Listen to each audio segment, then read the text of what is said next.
촛불 전국에서 2등까지 치고 올라가고 지금 12.3% 나오고 있는 이재명 시장이요. 외교 안보 분야에서 어제 사이다 발언을 했다는데요.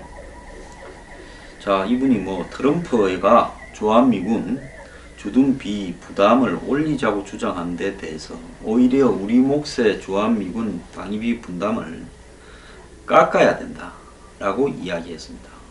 이분은요, 독일은 주둔비의 18%, 일본은 50%, 우리는 77%를 부담한다 이렇게 이야기를 하면서 깎아야 된다 이렇게 말을 했는데, 과연 이 계산이 맞는 것인지 저는 좀 의문을 가지고 있고 모르겠습니다. 항상 제가 따로 또 조사를 해서 말을 하겠습니다만은, 좌파 매체들은 이런 부분에 대해서 자신들 나름의 논리를 전개할 수 있는 그런 부분들을 많이 확보를 해가지고 그런 걸 보고 이렇게 이야기하는 게 아닌가 이렇게 보이는데요. 이분은 사드 그리고 한일 군사정보보호협정에 대해서도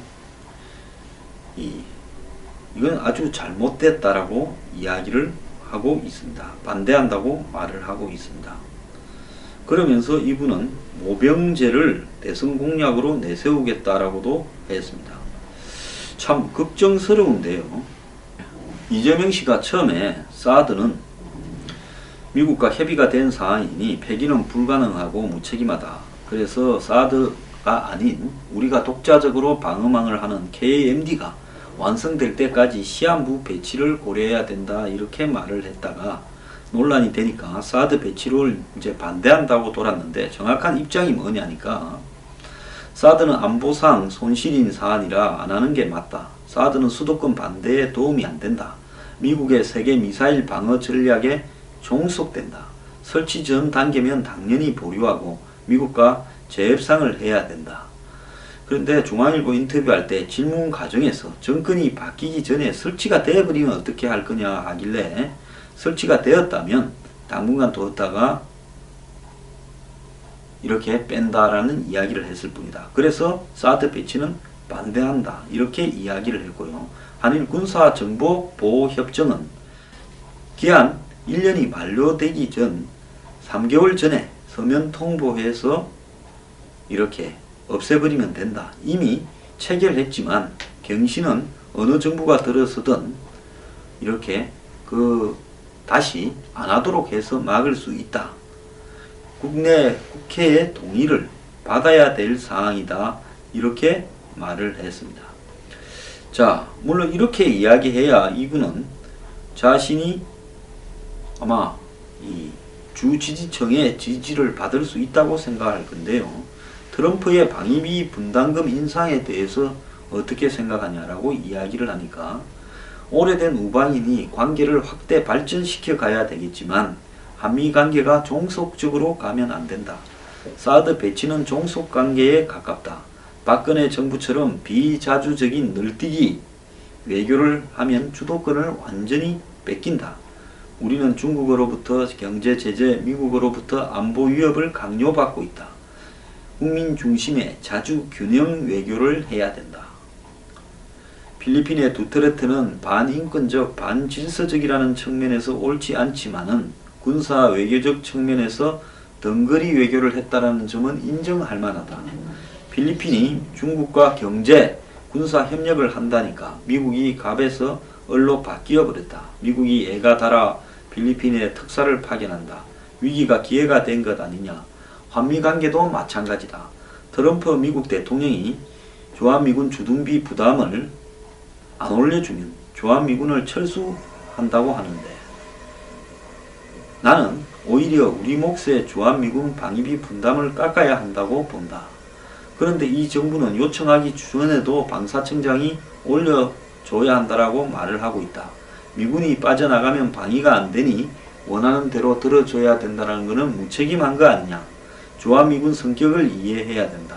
주한미군은 붙박이 군대가 아니라 신속 타격 기동대다.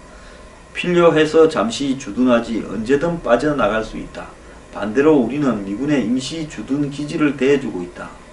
원래 소파 협정에는 방위비 분담 내용이 없다. 90년대 초에 만들었다. 독일은 18%, 일본은 50%, 우리는 77%를 부담한다. 우리가 오히려 부당하게 많이 부담하고 있다고 먼저 문제 제기를 해야 된다. 전시작전권도 찾아와야 된다. 전 세계에 전시작전권이 없는 나라는 우리밖에 없다. 약소국도 다 가지고 있다. 자, 이 사람이 하나 모르는 게 있습니다. 뭘 모르느냐?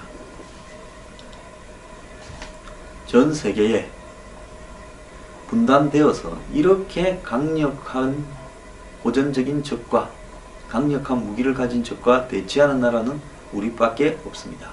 주한미군이 이라크의 일부가 갔다 오기도 했고 했지만은 전체적으로 28,000명이라는 숫자에 변함이 없이 한국을 위해서 주둔하고 있는 것은 100%입니다. 미군이 전체적으로 글로벌 포스 리뷰라는 세계에 배치한 군대를 다시 기동 신속 타격군 체제로 바꾸어서 전체 규모를 줄이고 있지만 주한미군의 지금 숫자는 몇 년째 변함없이 똑같이 유지되고 있는 것입니다. 그리고 일본은 총액에 있어서 한국보다 훨씬 많이 분담을 하고 있고요. 이 부분을 계산하는 부분에서 한미 간의 어떤 계산 방법이 좀 다른 게 있다라는 것도 알아야 됩니다. 일본과 한국, 독일 간의 계산하는 과정에서요. 그걸 단순한 수치로 비교해서는 안 된다는 겁니다. 이분은 마지막으로 이렇게 선택적 모병제를 해야 된다라고 이야기를 하고 있습니다. 그래서 군복무를 10개월 정도로 단축해서 징병 제도로 간 사람은 단순 복무만 하고 그리고 경계병, 식당병, 관리병만 하고 전투병은 직업 군인과 함께 모병으로 장기 복무하면서 월급을 주자. 군인을 두 종류로 하잖아요. 그러니까 시다바리 군인들은 징병제로 하고 그 다음에 전투를 하는 사람을 모병제로 한다. 참 그래서 직업 군인으로 한다.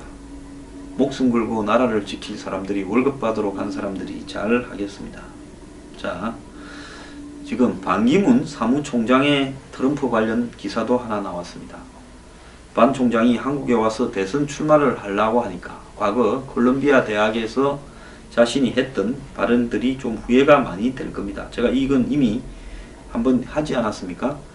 반 총장은요, 콜롬비아 대학 연설에서 인종차별과 기후협정에 대한 부정적인 표현을 트럼프를 지칭하는 듯이 해서 말했습니다. 이것이 미국 대통령 있기 한 달 전쯤의 일입니다. 반 총장이 한국에 들어오기 전에 트럼프를 면담을 하려고 했는데요. 이 면담이 잘 안 되고 있다 보니까 과거에 반 총장이 말을 함부로 해서 그런 거 아니냐라는 이야기가 지금 나오고 있습니다. 대선 한 달 전이 아니라 5월달이네요. 올해 5월달에 미국 뉴욕의 콜롬비아 대학 졸업식 연설에서 트럼프를 지칭하는 발언을 했는데요. 반 총장은 우리는 시리아를 비롯한 각지에서 자행되는 전쟁 범죄에 몸서리치고 인종차별과 정오, 특히 정치인들과 지도자가 되려고 하는 사람들이 그런 인종차별과 정오를 말하는데 분노한다라고 이야기를 했습니다. 또 역사적인 파리 기후협정을 이루어냈는데 이것을 살리는데 힘을 합쳐달라고 이야기를 하면서 기후변화를 부인하는 정치인에게는 표를 주지 말고 지속 가능하지 않은 물건은 사지도 말며 제발 부탁이니 전등을 끄달라고 했는데요. 이때 이 미국 정가에서는 반 총장이 언급한 인종차별과 정오 발언을 하는 정치인, 기후변화를 부인하는 정치인이 트럼프 아니냐 이런 이야기를 나돌게 만들었습니다. 자, 반 총장 그때는 참 힐러리가 될 것 같아서 그런 말을 했는지 모르겠는데요. 지금 와서 생각하면 내가 왜 그런 말을 했을까 라고 이렇게 생각이 들 겁니다. 사람이 항상 나중을 보고 이야기를 해야 될 것 같습니다. 한국의 대선 후보를 가는 사람들, 문재인, 이재명, 반기문, 자, 이런 사람들한테 좀 부탁을 합니다.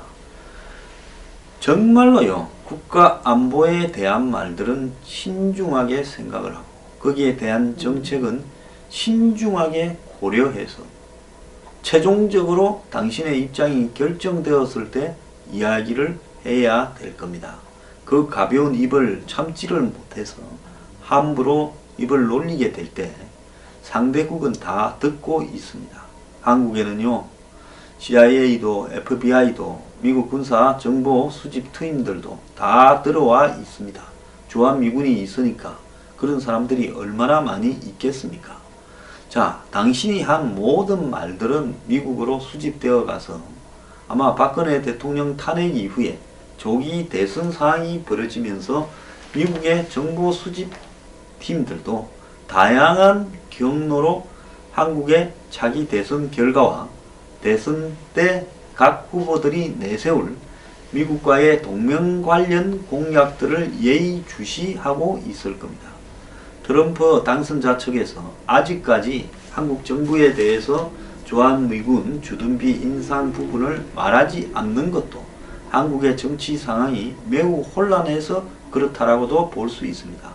혹 야당이 되어서 그런 말을 했을 때 지저분한 관계가 되기보다는 가만히 있다가 정권이 바뀌는 결과를 보고 한방에 우리가 우리 입장을 깔끔하게 결정하는 것이 낫다. 보통 미국 사람들이 행동할 때는 이렇게 행동을 합니다. 공연히 지금 대통령도 탄핵돼 있고 정부도 어수선한데 이 마당에 주한미군 주둔비 인상을 내가 공약을 했고 수도 없이 말했다.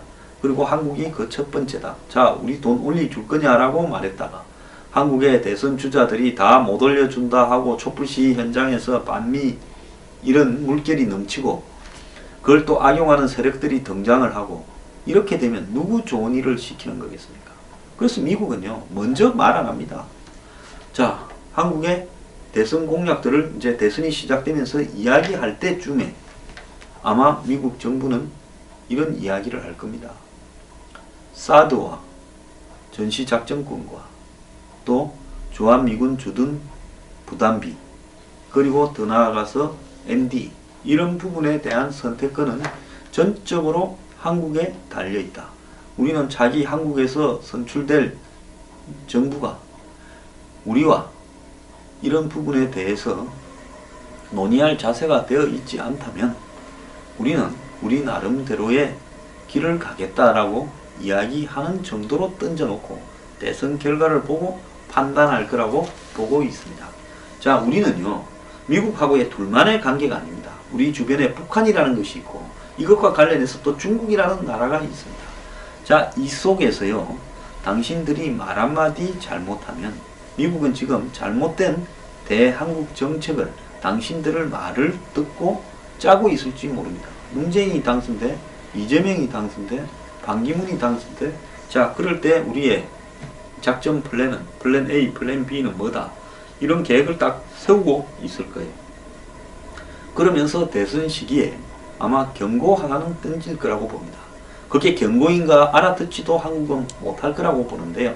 트럼프가 취임하고 나면 미국의 외교 안보 라인이 갖추어지고 한미 동맹 관계에 대한 정리가 들어가게 되면 아마 그때는 미국 정부에서 공식적으로 한미 동맹을 관장하는 쪽에서 동맹은 상호적인 관계다라는 어떤 부분을 가지고 너네가 하는 만큼 우리도 하겠다라는 이야기가 나올 거라고 보고 있습니다. 자, 자칫 잘못하면요, 그야말로 여기서 한 방에 훅 갑니다.